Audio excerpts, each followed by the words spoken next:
भगवान कृष्ण उद्धव जी को बताते हैं कि हमारे पूर्वज यदु हैं, उनकी बुद्धि बड़ी शुद्ध थी, उनके हृदय में ब्राह्मण की बड़ी भक्ति थी, ब्राह्मणों के प्रति बड़े वो श्रद्धावान थे।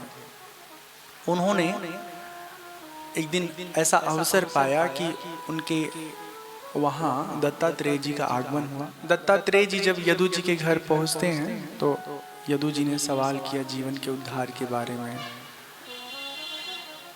दत्तात्रेय जी कहते हैं कि मैंने अपनी बुद्धि से बहुत सारे गुरुओं का आश्रय लिया है, बहुत सारे गुरुओं को। जीवन में ना हम सब कहीं ना कहीं किसी न किसी से कुछ न कुछ सीखते हैं, ठीक है। अगर सीखने की प्रवृत्ति हो तो, और अगर सीखने की प्रवृत्ति नहीं है तो सीख करके सब भुला देते हैं। बहुत सुंदर कथा है। कहते हैं दत्तात्रेय जी कि हमारे गुरुओं के बारे में जानोगे, कौन कौन हमारे गुरु हैं? बोलते हैं हाँ बताइए ना। तो कहते हैं हमारे गुरु हैं पृथ्वी जी, वायु, आकाश, जल, अग्नि, चंद्रमा, सूर्य, कबूतर, अजगर, समुद्र, पतंग, भौरा, मधुमक्खी, हाथी, शहद निकालने वाला, हरिण, मछली, पिंगला, वैश्या, कुरर, पक्षी, बालक, कुंवारी कन्या, बाड़ बनाने वाला, सर्प, मकड़ी और भृंगी कीट। इन सब 24 गुरुओं से मैंने अपने जीवन में ऐसा सीखा कि उनके सिखाए हुए, उनसे पाए हुए ज्ञान से मैं आज निर्द्वंद रहता हूँ, अनासक्त रहता हूँ। तो दत्तात्रेय जी के जो 24 गुरु हैं, किन गुरु से वो कब कैसे क्या सीखते हैं, उसकी कथा हम लोग सुन रहे हैं। बहुत ध्यान से सुनिएगा। दत्तात्रेय जी कह रहे हैं मैं पृथ्वी से सीखा धैर्य कैसे हासिल करते हैं। आप पृथ्वी को देखो, उसमें हल चलाते हैं, उसको 20 तरह से बराबर करते हैं, फिर पानी लगाते हैं, ठीक, बीज डालते हैं, इतना उसके सीने को चीरते हैं और वो क्या देती है? हमारे लिए अन्न देती है।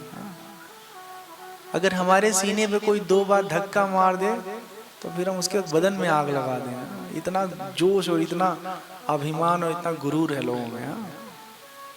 और धरती माँ कितने सहनशीलता के साथ अपना जीवन जीती है। आपको लगता है धरती निर्जीव है? अगर ऐसा लगता है तो आपकी बुद्धि पगला गई है। न धरती निर्जीव है, न वायु निर्जीव है, न आकाश निर्जीव है, हाँ सब सजीव हैं। एक दिन अपने ऊपर, अपने सर पे बच्चे को बिठा के घुमाइए, ठीक है, समझ में आ जाएगा।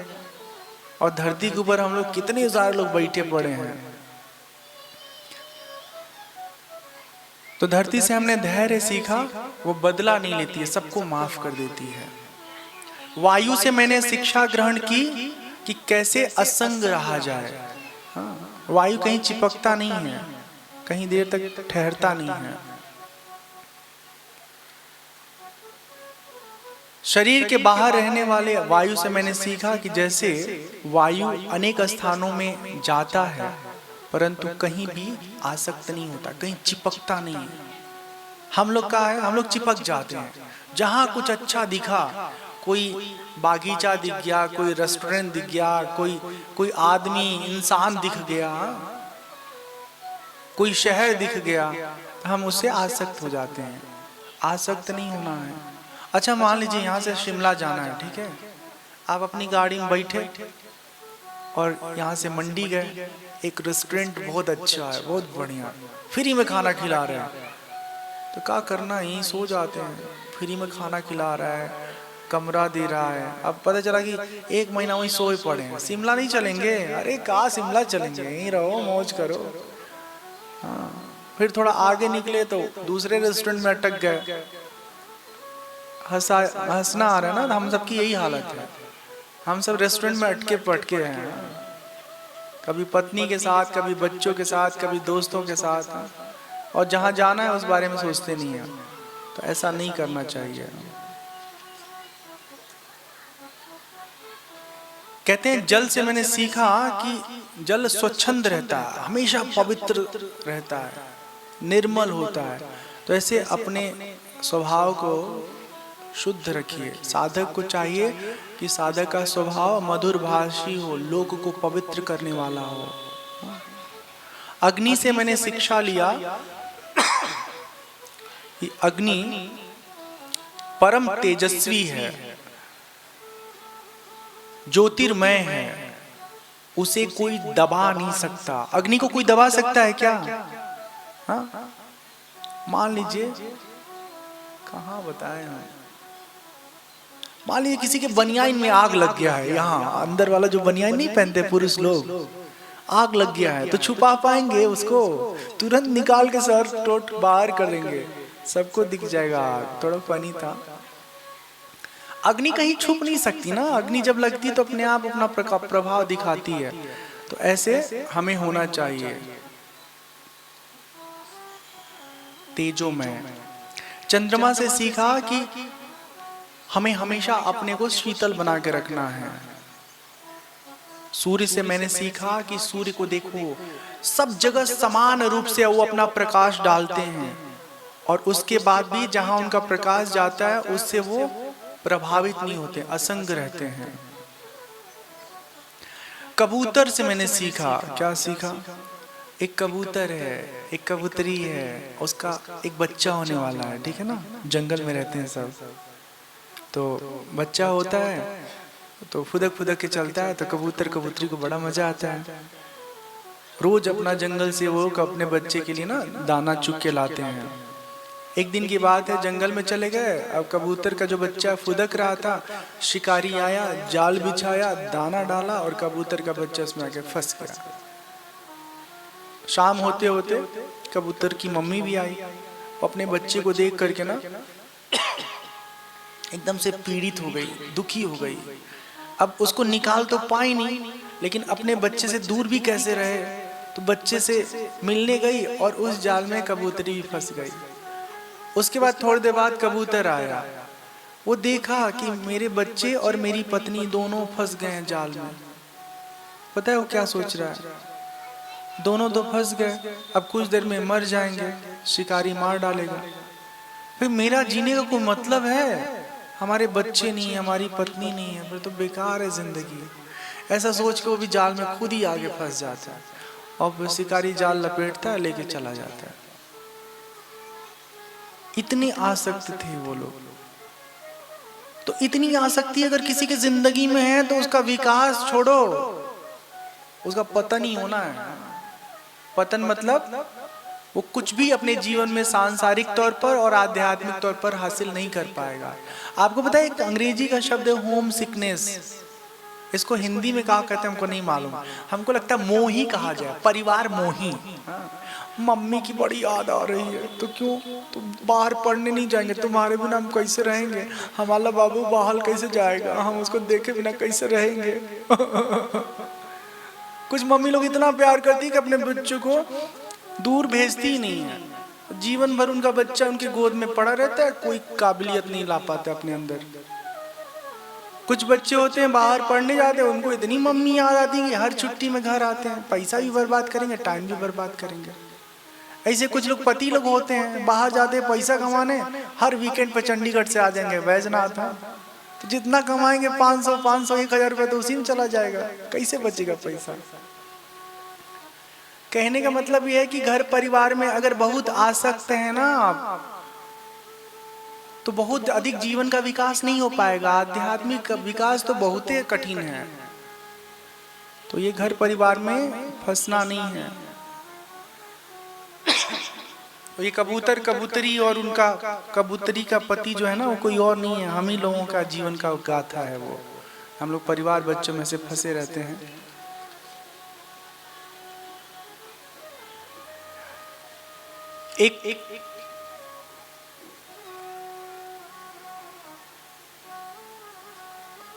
एक पिंगला है, वैश्या है, ठीक है ना, तो वो अपने चौखट के सामने खड़ी होकर के ग्राहक का इंतजार करती है, बहुत देर तक इंतजार करती है। उसे अंत में कोई मिलता नहीं है, तो वो जो आशा थी ना उसका त्याग कर देती है और मन में विचार करती, इतना अगर हम भगवान का भजन करते तो हमारा जीवन ही धन्य हो जाता है।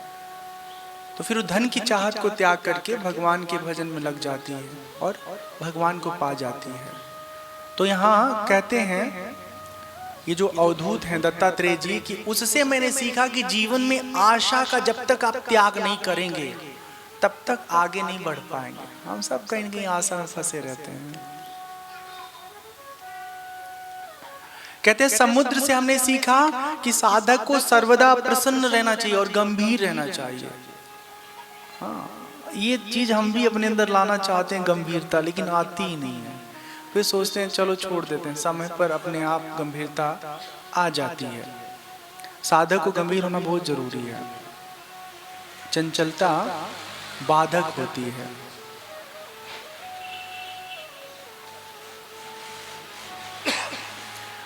पतिंगे से मैंने सीखा कि पतिंगे में एक कमी होती है, वो रूपासक्त होता है। वो जो आप देखते हो ना, दीपक जब जलाते हो और उसमें सुंदर सी लौ निकलती है, तो बेचारा देखता है, कहते इतना सुंदर है, इतना सुंदर, चलो इससे मिलते हैं, इसको गले लगाते हैं। और जैसे बेचारा आता है गले लगाने, उसका मुंह झुलस जाता है। और ऐसे सुबह सुबह जब देखेंगे दीपक के आसपास, तो सैकड़ों के मुंह झुलसे हुए मरे पड़े बेचारे। वो प्रेम और मिलने की जो तड़प है उसमें वो खत्म हो जाते हैं। तो रूपा शक्ति भी जीवन में बहुत दूर तक ना हमारा पीछा करती है। कोई अच्छा है, चाहे वो फूल है, चाहे आदमी है, चाहे घर है, चाहे शहर है, चाहे प्रकृति का ये हिमाचल जैसा सुंदर वातावरण है ना, अच्छा है तो अच्छा लगेगा, लेकिन उसके पीछे भागे रहें ये समझदारी नहीं है। ये हमारे जीवन को नष्ट करने की स्थिति है। तो यहाँ पर साफ साफ कहा गया है कि स्त्री पुरुष के पीछे और पुरुष स्त्री के पीछे उनके रूप को देख करके कभी भी अनुगामी न बने। जीवन में जो आपका साथी है, जो संगी है, वो मिला है उसका आदर करिए, और जिसके जीवन में नहीं मिला है उसको भगवान देंगे जो उनके जीवन में लिखा होगा।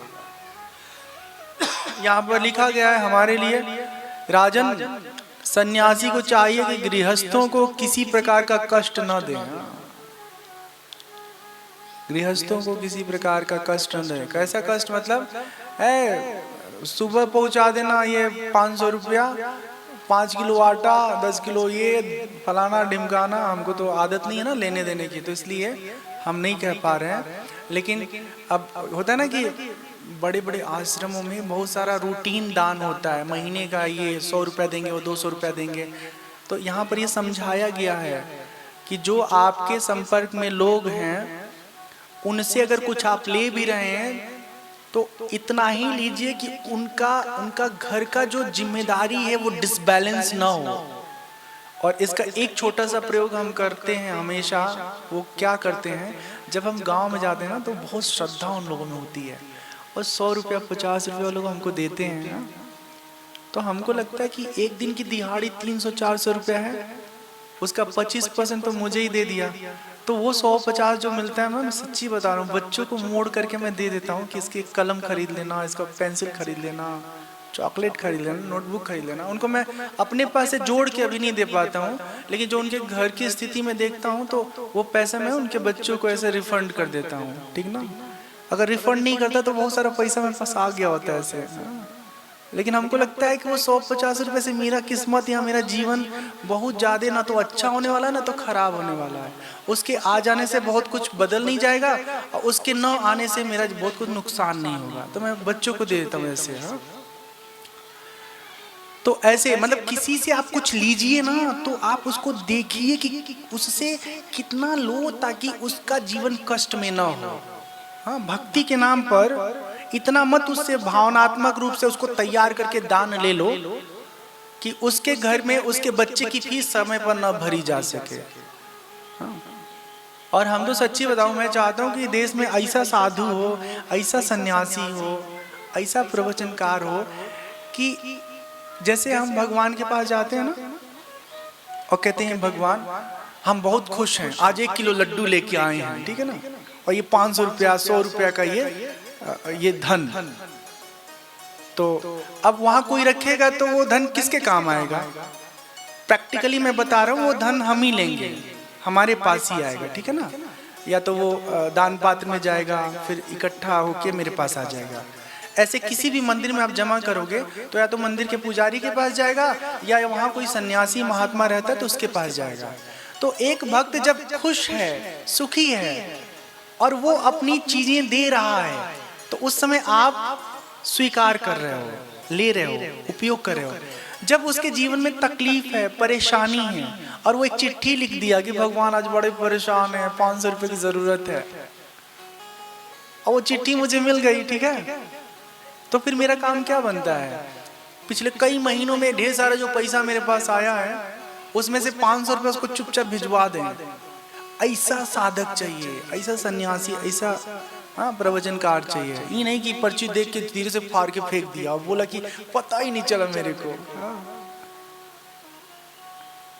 तो सन्यासी को चाहिए कि गृहस्थ लोगों से जो ले, समय समय पर उनके लिए भी सोचे कि वो क्या बेहतर कर सकता है। और देखो मैं सच्ची बताऊं ना, ये भगवान को पाने के लिए, भगवान से जुड़ने के लिए ना किसी की कोई जरूरत ही नहीं है। सीधे दिल की बात उनसे कहिए, वो आपकी बात सुनते हैं। अगर कोई उसमें मीडिएटर बनने की कोशिश कर रहा है ना तो दलाली कर रहा है और कुछ नहीं कर रहा है। भगवान और भक्त के बीच में कोई नहीं होता है। हमारे जैसे लोग खाली आपको तरीका बताते हैं, साधन बताते हैं ना, कथा सुनाते हैं, लेकिन हम ठेकेदार नहीं कि भगवान से मिला देंगे, कुछ पैसे हमको दे दो इधर। हाँ, ऐसे नहीं है हम ना, ऐसा कोई हो सकता है।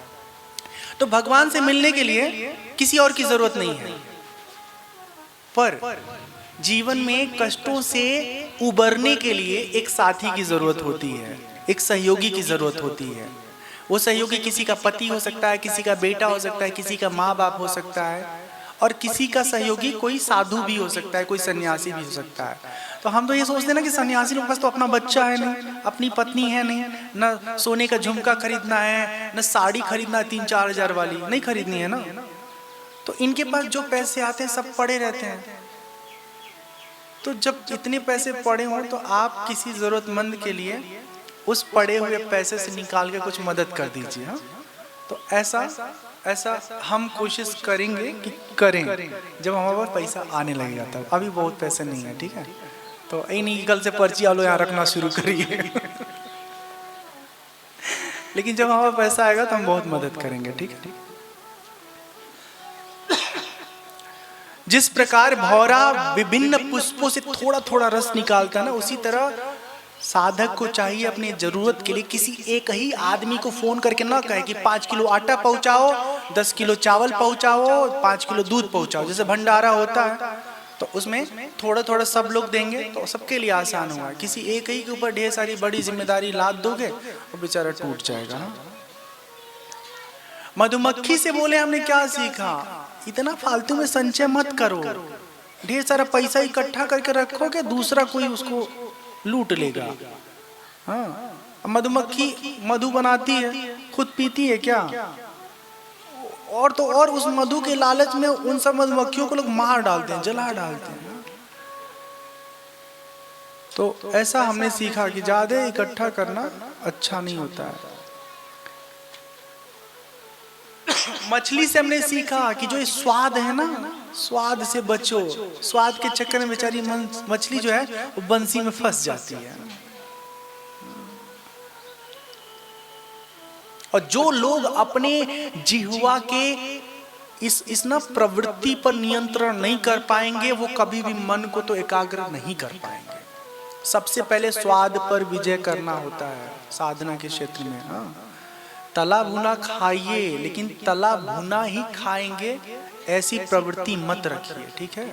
हम एक साधक को जानते हैं, वो अब कैसे रहते नहीं मालूम, लेकिन जब हम मिले थे 2014 में तो क्या करते ना, कुकर में चावल डालते थे, दाल डालते थे, आलू डालते थे, टमाटर डालते थे, सब इकट्ठे, और नमक भी नहीं डालते थे और ऐसे ही खा लेते थे, ठीक है।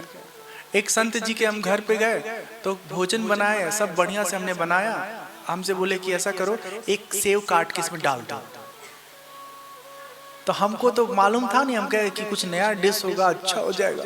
सेव काट के डाले तो न नमक समझ में आता था, न मिर्ची समझ में आती थी, सब लगता था नीरस बिना स्वाद का। ऐसे लोग संत होते हैं, ऐसे लोग त्यागी होते हैं, भगवान के भक्त होते हैं।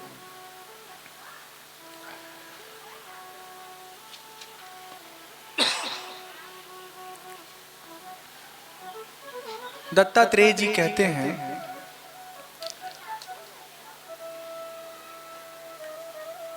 कि एक बाण बनाने वाले से हमने देखा, वो बाण बना रहा था, उसके सामने से राजा की सवारी चली गई।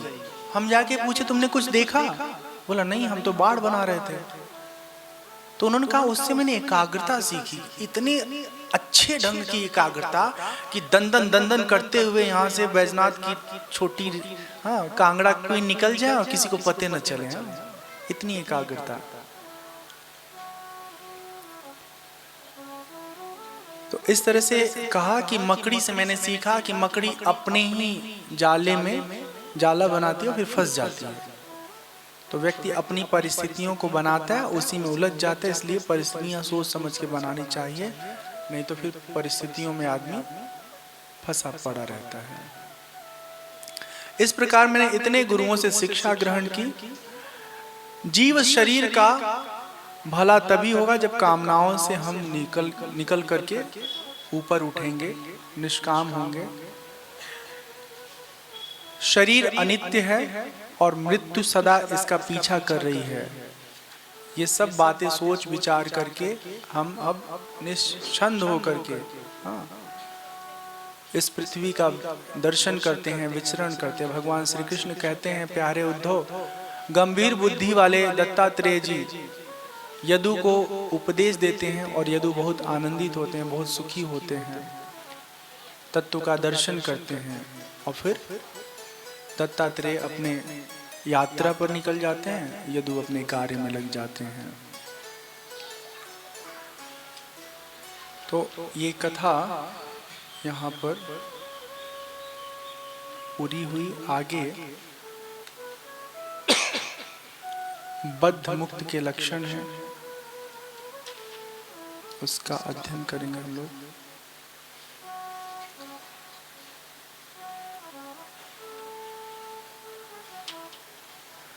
कौन मुक्त है, कौन बंधन में है, इन सब का यहाँ निरूपण है। भगवान कहते हैं यह संसार का जो जन्म लेना मरना है, अविद्या के कारण ये सब चल रहा है।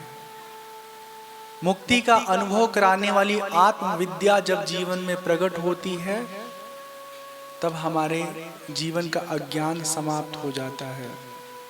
जीव और ईश्वर, बद्ध और मुक्त, भेद से भिन्न होने पर भी एक ही शरीर में नियंत्रित होते हैं, ऐसा समझो।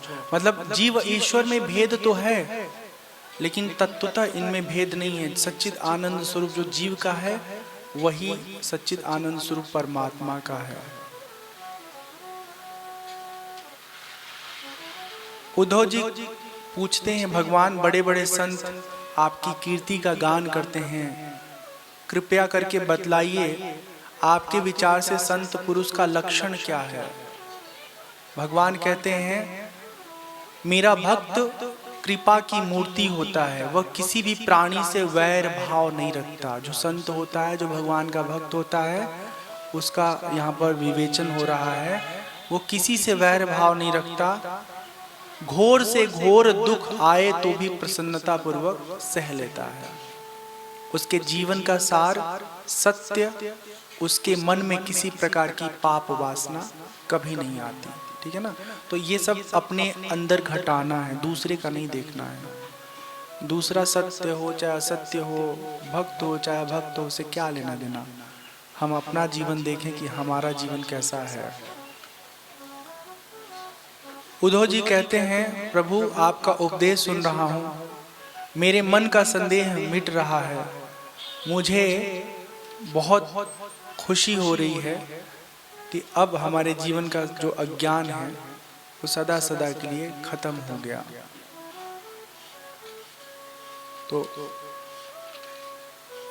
भगवान आगे एक तितिक्षु ब्राह्मण की कथा सुनाते हैं। ये बहुत जीवन में सीख दे रही है।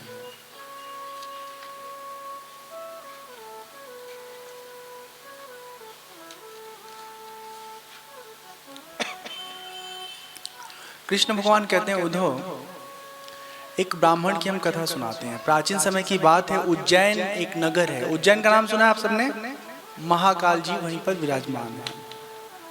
वहां एक ब्राह्मण रहते थे, खेती बाड़ी करते थे, ढेर सारी धन संपत्ति उनके पास थी। इतने कंजूस थे,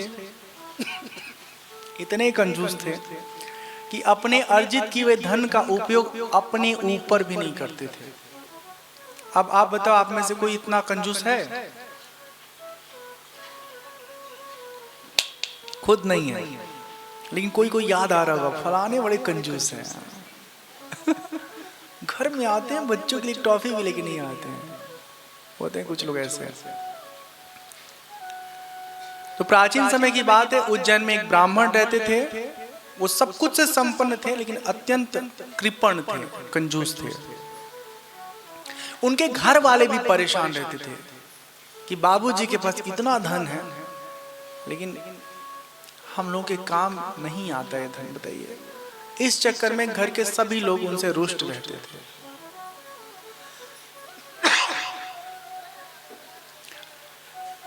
दैव योग ऐसा आता है जीवन में, ऐसा आता है कि आपकी परिस्थितियां एकदम से बदल जाती हैं।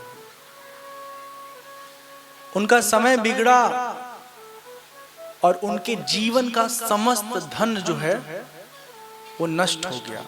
कोई चुरा लिया, कोई जो पहले से लिया था दिया नहीं, कुछ टैक्स में चला गया, उस समय भी कर वसूला जाता था।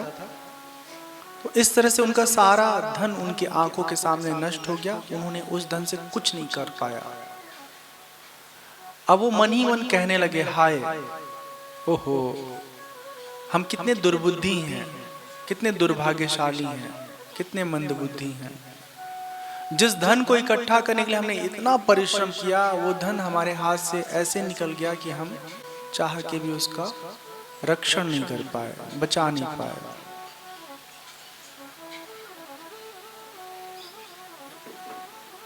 अंत में वो सोचते हैं कि जिस चीज को पाने के लिए हम इतना मेहनत किए थे, इतना परिश्रम किए थे, हमारे हाथ से निकल गया। आज मेरे सब अपने भी हमारा साथ छोड़ दिए। तब उनका जो अनुभव है वो प्रकट होता है और कहते हैं, यह मनुष्य शरीर मोक्ष का द्वार है। इसको पा करके जो व्यक्ति संसार में ही भटक रहा है वो बहुत बुद्धिहीन है। भगवान श्री कृष्ण कहते हैं, उद्धव जी, उस उज्जैनी निवासी ब्राह्मण ने मन ही मन निश्चय किया कि मैं और मेरे का ये जो अभिमान है ना, इससे मुझे ऊपर उठना है, इसको समाप्त करना है। और शांत होकर के मौनी सन्यासी हो गए। वो मौनी सन्यासी मतलब बोलते नहीं है। वो भिक्षुक अवधूत का रूप धारण करके बालों को खुला रखते हुए भिक्षा यापन करते हुए अपना जीवन जीते हैं। उनको बहुत सारे लोग न जाने क्या क्या कहते हैं, क्योंकि जो उनको जानता है कि बहुत बड़े धनी थे, तो वो ये कटाक्ष भी करता है कि ये सब आडंबर कर रहा है ये साधु के वेश में। पर वो किसी की बात को सुनते नहीं है, हर पल भगवान के भजन में लगे रहते हैं। कोई उस अवधूत पर हंसता है तो कोई उसको परेशान करता है, पर भिक्षुक के मन में तनिक भी विकार नहीं उत्पन्न होता है। वो अपने स्थिति में बने रहते हैं। ब्राह्मण कहते हैं, नायं जनों में सुख दुख हेतु, न देवतात्मा ग्रह कर्म कालः, मनः परम कारणमानन्ति, संसार चक्रम परिवर्तयेद यत्। ब्राह्मण कहते हैं, मेरे सुख अथवा दुख का कारण ये मनुष्य है। मेरे दुख अथवा सुख का कारण न ये मनुष्य है, न देवता है, न शरीर है, न ग्रह है, न कर्म है, न काल है। महात्मा जन कहते हैं कि जो हमारा कर्म किया हुआ होता है वही हमारे दुख और सुख का कारण है। मन बहुत बलवान है, इसी ने विषयों में अपने आप को हमको उलझा के रखा है। व्यक्ति को चाहिए कि जब उसके पास धन हो तो दान करे, धर्म का पालन करे, वेदादि का अध्ययन करे, मन के वशीभूत होकर के जीवन न जिए, अन्यथा मन न जाने कहां ले जाके आपको गिराएगा, कुछ पता नहीं। इस तरह सोच विचार करके भगवान का आश्रय लेते हैं, भगवान के भक्ति में वो लीन रहते हैं, सन्यासी भाव में रह करके स्वच्छंद रूप से पृथ्वी पर विचरण करते हैं।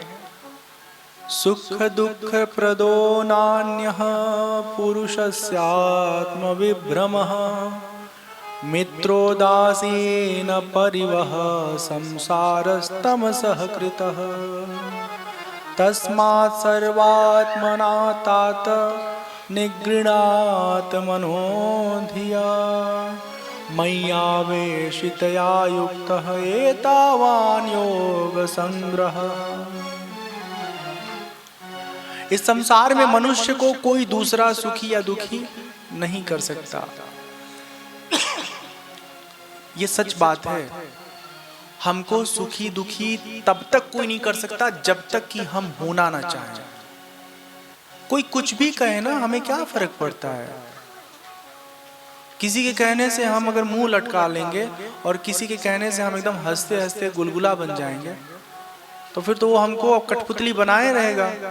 हाँ, हमको मालूम है कि हम कौन है, किसी से सर्टिफिकेशन लेने की जरूरत नहीं है। कोई कुछ भी कहे सब अनसुना कर दिया करिए। भगवान कहते हैं, प्यारे उद्धव, अपनी वृत्तियों को मुझ में लगा दो। हर तरह की जो प्रवृत्तियां हैं वो भगवान की भक्ति में लगा दो। समस्त अपनी कोशिशों को, हर क्षण को, हर पल को परमात्मा के सुमिरन में लगा दो। योग साधना इसी को कहते हैं कि किस तरह से कोशिश करें, हर प्रयत्न से भगवान को याद करें, अपने हृदय में बसाएं उनको, और सदा सदा के लिए भगवान के हो जाएं। ब्राह्मण देवता जो हैं परमात्मा को पा लेते हैं, मुक्त हो जाते हैं, पंच महाभौतिक देह से भगवत धाम को चले जाते हैं। अब आगे यदुकुल के संहार की कथा आती है, उस कथा में हम प्रवेश करेंगे। उससे पहले एक भजन से, मुकुट सिर मोर का मेरे चित चोर का, दो नैना नैना नैना, दो नैना सरकार के, कटीले हैं कटार से। बहुत बढ़िया भजन है भैया, उसी को पकड़े रहिए जहां छोड़े थे ना। दो नैना सरकार के, कटीले हैं कटार से, मुकुट सिर मोर का मेरे चित चोर का, मुकुट सिर मोर का मेरे चित चोर का, दो नैना नैना नैना, दो नैना नैना नैना, दो नैना सरकार के, कटीले हैं कटार से, दो नैना सरकार से, कटीले हैं कटार से।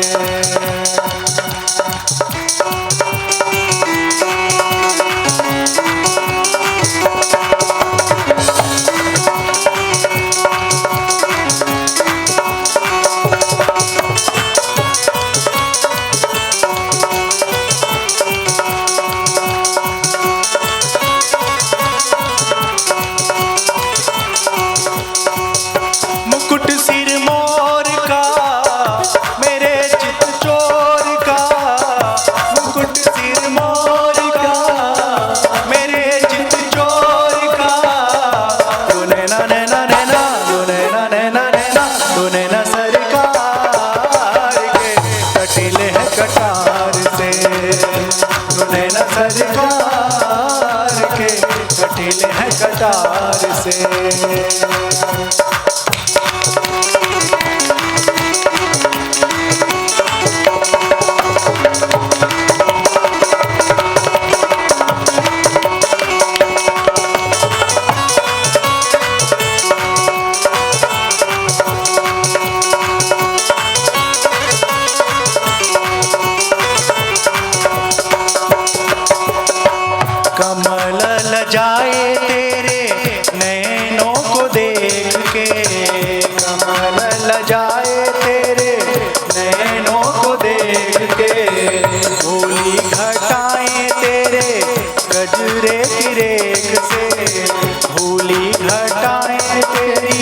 कजरे की रेख से।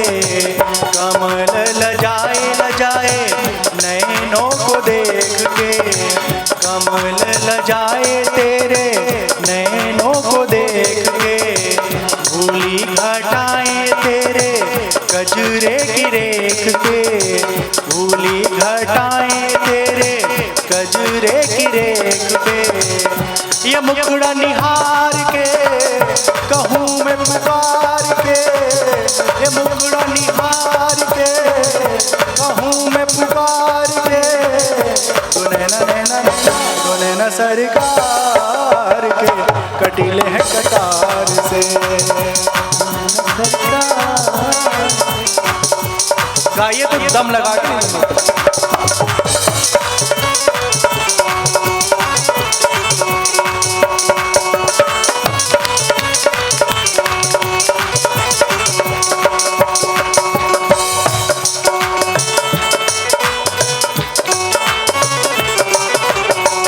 कुर्बान जाऊं तेरी बाके अदाओं पे, कुर्बान जाऊं बाके तेरी अदाओं पे। कुर्बान जाऊं बाके तेरी अदाओं पे, कुर्बान जाऊं बाके तेरी अदाओं पे। पास मेरे आजा तुझे भर लूं मैं बाहों में, पास मेरे आजा तुझे भर लूं मैं बाहों में। जमाना बिसार के कहूँ मैं पुकार के, जमाना बिसार के कहूँ मैं पुकार के। नैना नैना नैना नैना सरकार के कटीले हैं कटार से। नैना सरकार के कटीले हैं कटार से।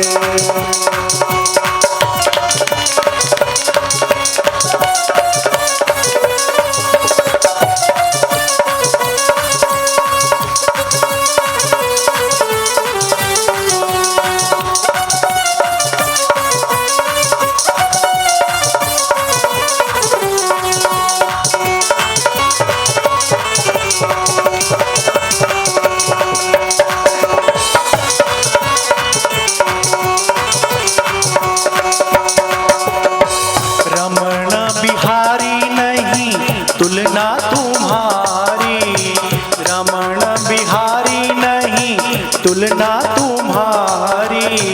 तुझसा न पहले न कोई न देखा अगाड़ी, तुझसा न पहले न कोई न देखा अगाड़ी। दीवानों ने विचार के कहा ये पुकार के, दीवानों ने विचार के कहा ये पुकार के। तो नैना नैना नैना तो नैना सरकार के कटीले हैं कटार से। तो नैना सरकार के कटीले हैं कटार से। तो नैना सरकार के कटीले हैं कटार से। मुकुट सिर मोर का मेरे चित चोर का, मुकुट सिर मोर का मेरे चित चोर का। तो नैना नैना नैना तो नैना नैना नैना तो नैना सरकार के कटीले हैं कटार से। तो नैना सरकार के कटीले हैं कटार से।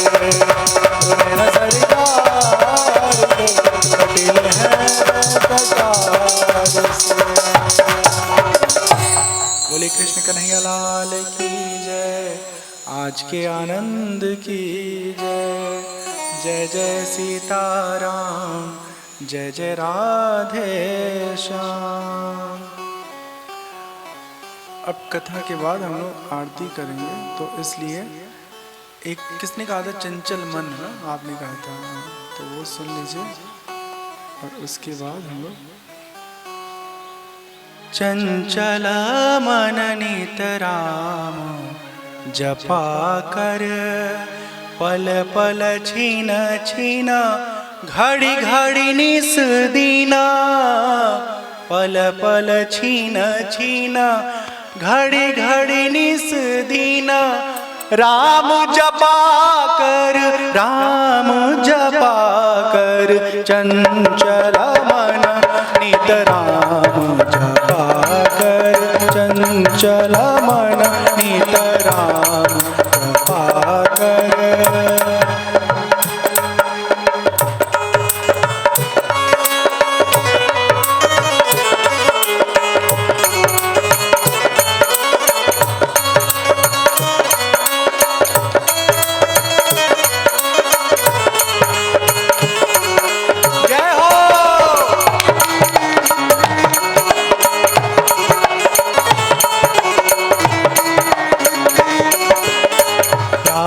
समय की शुभ वेला में, रात समय की शुभ वेला में, संध्या समय की पुलकित रजनी, संध्या समय की पुलकित रजनी, रोम रोम से निकले तेरे, रोम रोम से निकले राम जपा कर, राम जपा कर, राम जपा कर, राम जपा कर चंचल मन नित राम जपा कर चंचल मन नित राम जपा कर।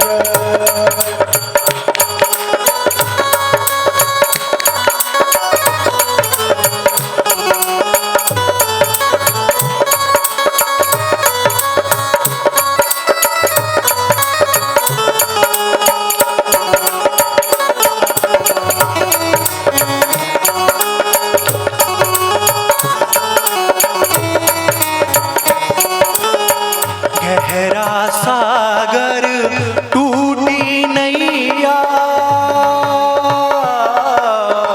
गहरा सागर टूटी नैया, जीवन तारणी राम खेवैया, जीवन तारणी राम खेवैया, पार करेंगे राम जपा कर, पार करेंगे राम जपा कर, राम जपा कर, राम जपा कर, राम जपा कर, राम जपा कर चंचल मन नित राम जपा कर चंचल मन नित राम जपा कर।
चंचल मन नित राम जपा कर चंचल मन नित राम जपा राम जपा कर चंचल मन नित राम जपा कर पल पल छिन छिन छिन घड़ी घड़ी निस दिन, पल पल छिन छिन घड़ी घड़ी निस दिन। राम जपा कर राम जपा कर राम जपा कर राम जपा कर, चंचला मन नित राम जपा कर, चंचला मन नित राम जपा कर, चंचला मन नित राम जपा कर, चंचला मन नित राम जपा कर, राम जपा कर, राम जपा कर,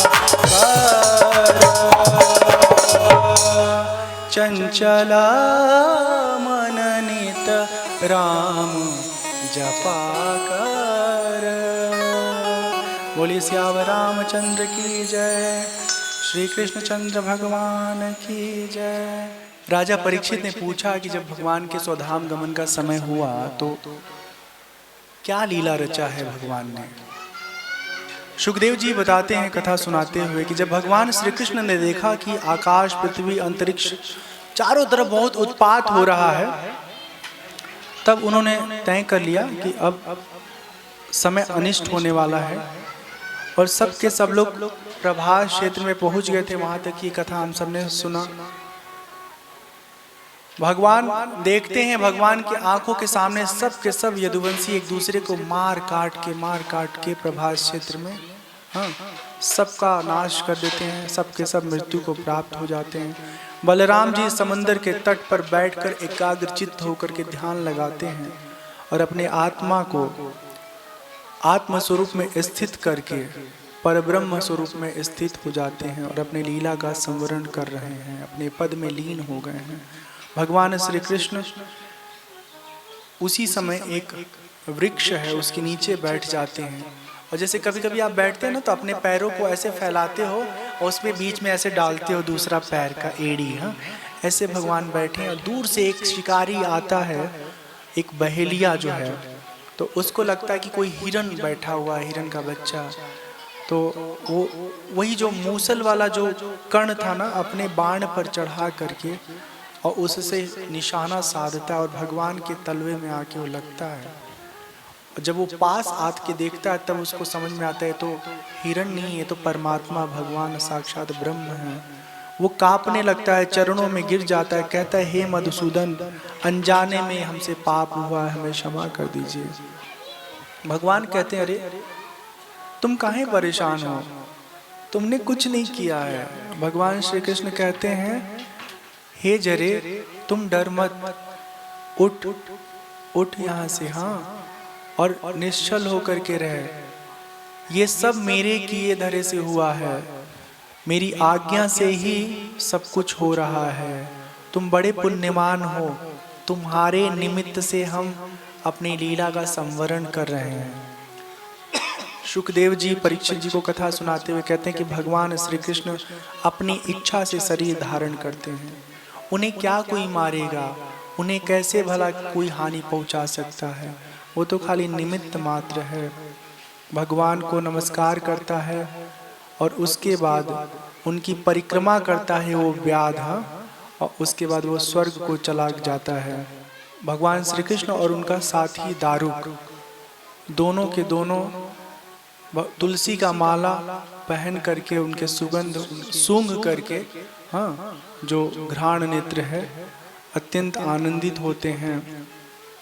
और थोड़े ही देर में भगवान सबके आंखों के सामने जो है कहाँ अंतर्ध्यान हो जाते हैं, किसी को पता नहीं चलता है। और इस तरह भगवान अपना लीला इस धराधाम से संवरण कर लेते हैं। भगवान जब चले जाते हैं तब जो भगवान के मित्र हैं बहुत बहुत दुखी होते हैं। मित्र मतलब वो भगवान की तरह शकल बना के रखते हैं ना। उधाओ, हाँ हम नम्मे भूल गए, अभी झट से भूल गए इसीलिए तुमने पूछा उससे, हम क्या आप में से कोई तो याद रखा ही होगा। हाँ कभी कभी ऐसे हो जाता है, कोई कुछ हम याद नहीं कर रहे थे, एकदम से शट डाउन हो गया दिमाग, कथा पूरी हुई ना तो ऐसे कभी कभी हो सकता है, हो जाता है। तो भगवान लीला संवरण कर लेते हैं और यहीं पर कथा विश्राम को प्राप्त हो जाता है। इसका आखिरी अध्याय जो है, बस उसमें द्वादश स्कंद में शुकदेव जी अंतिम उपदेश करते हैं परीक्षित जी को, उसका श्रवण हम लोग करेंगे। शुकदेव जी परीक्षित जी से कहते हैं, श्रीमद् भागवत ये जो महापुराण है, ये परमात्मा का विग्रह है और इसका श्रवण चिंतन करने से व्यक्ति के जीवन का अज्ञान सदा सदा के लिए समाप्त हो जाता है। हे राजन, तुम अपनी विशुद्ध विवेकवती बुद्धि को परमात्मा के चिंतन से भरपूर कर लो। स्वयं ही अपने अंतर स्थित परमात्मा का साक्षात्कार करो। अंतर स्थित, जो भीतर विराजमान अंतर्यामी है। देखो, तुमको मृत्यु कभी नहीं मार पाएगी। तुम्हारा स्वरूप ही ऐसा नहीं है जो तुम मरो। तुम तो अजर हो, अमर हो। ब्राह्मण के शाप से प्रेरित तक्षक सर्प, जो तक्षक सर्प है, वो तुम्हें भस्म नहीं कर पाएगा, क्योंकि तुम अपने आप में किसी भी वजह से मरने वाले नहीं हो, नष्ट होने वाले नहीं हो। आत्मा का ऐसा ही स्वरूप है। तुम अपने आप का अनुसंधान करो, खुद को जो जाने हो समझो उसका विचार करो। विचार करो कि मैं ही सर्वाधिष्ठान पर ब्रह्म, सर्वाधिष्ठान ब्रह्म मैं ही हूँ। तुम अपने आप को अपने मूल वास्तविक रूप से ऐक्य प्राप्त कर लो। भगवान की लीला के संबंध में जो प्रश्न किया उन सब का उत्तर मैंने दे दिया। कुछ और जानना चाहते हो तो बताओ। परीक्षित जी कहते, भगवान आपके कृपा से हम कृतकृत्य हैं, परम आनंदित हैं, आपका बड़ा अनुग्रह है। अब हमें कुछ और नहीं जानना है। हमारे जीवन का समस्त अज्ञान भ्रम संशय दूर हो गया। भगवान आपने मुझे अभय पद ब्रह्म और आत्मा की ऐक्य स्थिति का बोध कराया है, आत्म साक्षात्कार कराया है। आपके द्वारा उपदेश किए हुए ज्ञान और विज्ञान में हम निष्ठ हैं, हम उसमें समाये हुए हैं। आपने भगवान का परम कल्याण स्वरूप हमें दिखाया, भगवान से हमें मिलाया, भगवान का साक्षात्कार कराया। सूत जी कहते हैं, शुकदेव जी इस प्रकार से भगवान की कथा सुना रहे हैं और राजर्षि परीक्षित जी बिना किसी सहायता के बाह्य जगत से अपने मन को पूरी तरह हटा चुके हैं। अंतर आत्मा में परमात्मा के चिंतन में वो खुद का मन लगा रहे हैं, ध्यानमग्न है परमात्मा के सुमिरन में। उनका श्वास प्रश्वास भी अब एकदम से भगवान में डूबा हुआ है। ऐसा लग रहा है उनके शरीर को देख कर कि जैसे कोई वृक्ष का ठूठ हो। कुमार जो मुनि कुमार श्रृंगी ने क्रोधित होकर श्राप दिया था, उस श्राप के प्रभाव से, जो कुमार मुनि ने श्राप दिया था, उस श्राप के प्रभाव से प्रभावित होके, उस प्रभाव के कारण तक्षक सर्प आता है परीक्षित को डसने के लिए। उनके पास चला गया। रास्ते में एक सर्प जब काटते हैं तो उनके विषों को हटाने वाला एक औषधि का जानकार मिलता है। तो तक्षक जो है उनको कुछ लोभ देके अन्यत्र भेज देता है। और मतलब समझिए, वैद्य एक थे जो सर्पों के काटने पर इलाज करते थे।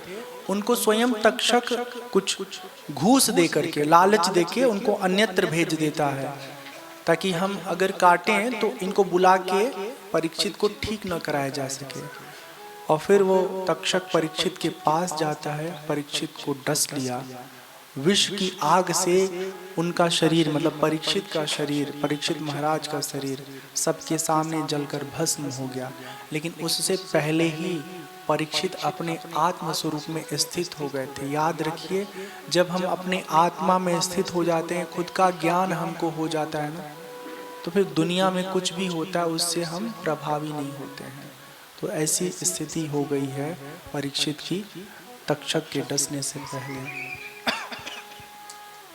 तक्षक से ही ब्रह्म भाव को प्राप्त होने के कारण परीक्षित जी मुक्त हो जाते हैं। अब रही बात केवल शरीर की, तो शरीर में अगर आपका आसक्ति नहीं है, आप शरीर से ऊपर उठ चुके हो, तो शरीर का कोई फिर मतलब नहीं रह जाता है। जन्मेजय जो है परीक्षित के पुत्र जो है, एक बहुत बड़ा सर्प यज्ञ करते हैं और प्रतिशोध में, नाराजगी में, गुस्से में आके, और उस यज्ञ में ना सारे सर्प ऐसे मंत्र मारते हैं कि सब आके झुलस जाते हैं।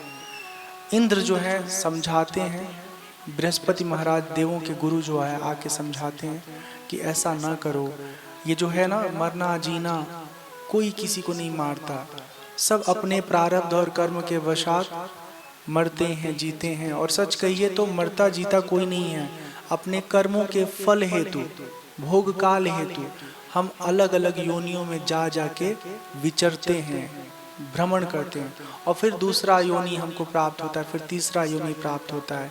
तो यहीं पर आप समझ लीजिए कि जरूरी ये है कि हम खुद को जाने समझे, अपने आत्मा का अनुभव करें, अन्यथा कभी मनुष्य, कभी पशु, कभी कीट पतंग, ऐसे हम बनते रहेंगे और ये सिलसिला कभी थमेगा नहीं। जो व्यक्ति खुद को जान लेता है, जानने के बाद वो निष्काम कर्म करता है, निष्काम कर्म करने के कारण उसके कर्म का संस्कार उसके आत्मा पर, चित्त पर नहीं पड़ता। इस वजह से वो एकदम से निष्काम भाव करते करते करते करते इसी जीवन में मुक्त हो जाता है, भगवान को प्राप्त हो जाता है, ऐक्य भाव प्राप्त कर लेता है। तो इस तरह हम लोग 12वें स्कंद की कथा को यहाँ पर विश्राम दे रहे हैं। कैसा नाता रे जगत में, कैसा नाता रे, कैसा नाता रे जगत में, कैसा नाता रे, मन फूला फूला फिरे जगत में, कैसा नाता रे, कैसा नाता रे हो मनमा, कैसा नाता रे, कैसा नाता रे हो मनमा, कैसा नाता रे, मन फूला फूला फिरे जगत में, कैसा नाता रे, मन फूला फूला फिरे जगत में, कैसा नाता रे।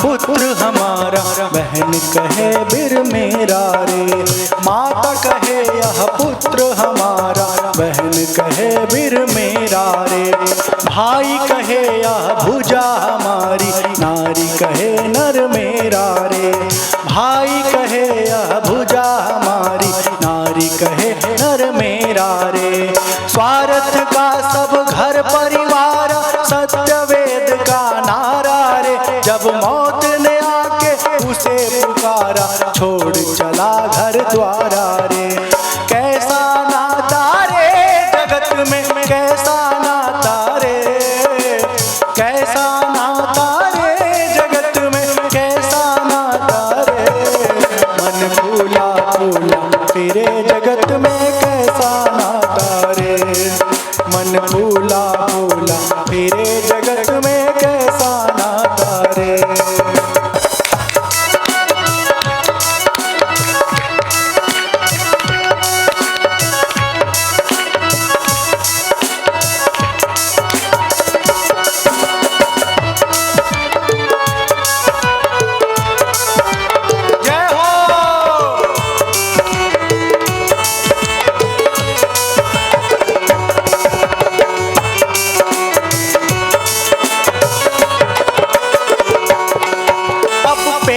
पकड़ के मातारों में, बाह पकड़ के भाई रे, पेट पकड़ के मातारों में, बाह पकड़ कर भाई रे, लपटी झपट के तिरियारों में, हंस अकेला जाई रे, लपटी झपट के तिरियारों में, हंस अकेला जाई रे, कैसा नाता रे जगत में, कैसा नाता रे, कैसा नाता रे जगत में, कैसा नाता रे, मन फूला फूला फिरे जगत में, कैसा नाता रे, मन फूला फूला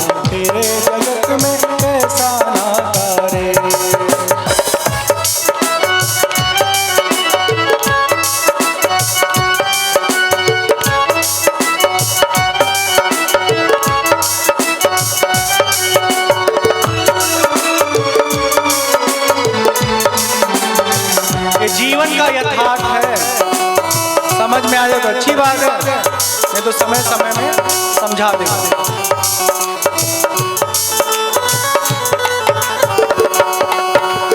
जब लग जीवे माता रोवे, बहन रोवे 10 माह सारे।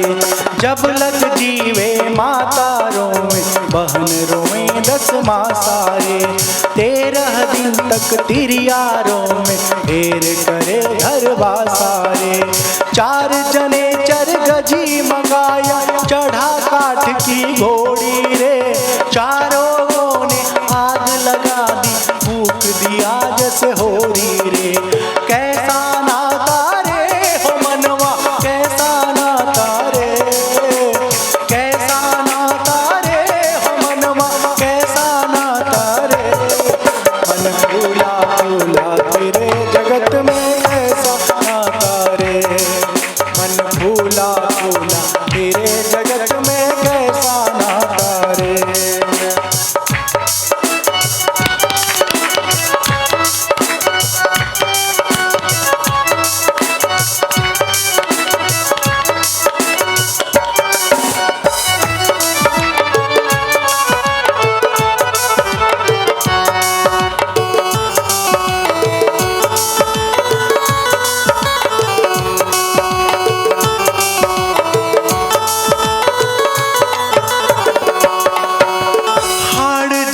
जैसे जंगल लकड़ी, केस जले जैसे घासारे। सोना ऐसी काया जल रही, कोई न आवे पासारे।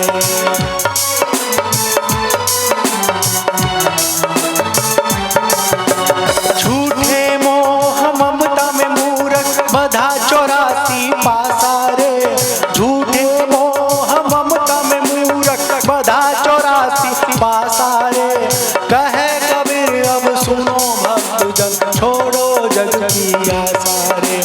कैसा नाता रे हो मनवा, कैसा नाता रे, कैसा नाता रे हो मनवा, कैसा नाता रे।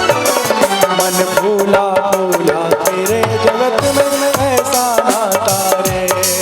मन फूला फूला तेरे जगत में कैसा नाता रे।